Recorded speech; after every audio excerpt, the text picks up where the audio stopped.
We had many eruptions since 2021 in the Reykjanes Peninsula of Iceland.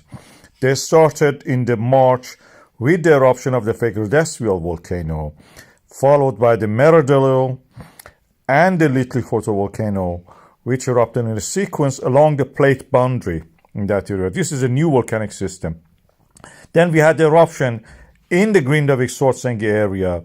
First one, and the second one, which actually invaded one of the defensive walls, and the third one just in February, which surrounded the Svartsengi Blue Lagoon geothermal power plant and the spa, and caused the cutting of the road, bursting of the pipes, and damage to the infrastructure in that area, which caused delays in the delivery of the electricity power and hot water for maintaining of the structures, including the roads there.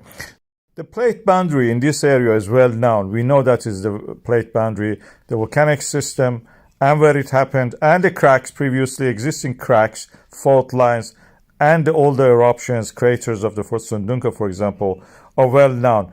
We can use this knowledge to actually, for the future, develop a method and mitigation plan to actually stop the damage to the town of the Grindavík and the assets that we have there, including the geothermal power plant, Blue Lagoon spa, the road which is connecting the area.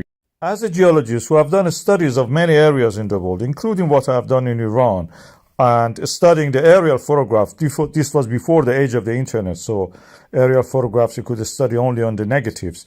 I have encountered a lot of structures like this, what you see now in this Google image, that has been built by the Iranians over thousands of years to stop the fluids, in this case water, flood water, and being wasted, gone to the lowlands. They use these berms or walls to store and feed the underground, irrigation channels that they have built there underground for hundreds of kilometers. And this is a method that I suggest that we use also in the area of the Reykjanes Peninsula along this Svartsengi Volcanic System to actually stop this. There are many studies by the Iranians on this field.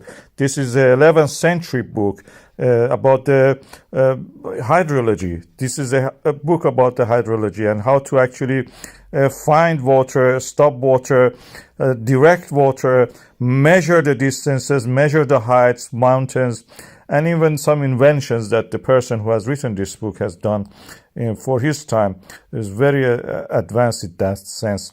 We can use the technology that we have now in a better sense to build such a structure. When you look, for example, in this sentinel image, we can align our berms or walls, defensive walls, along the almost vertical or perpendicular to the tract of the cracks and fault lines.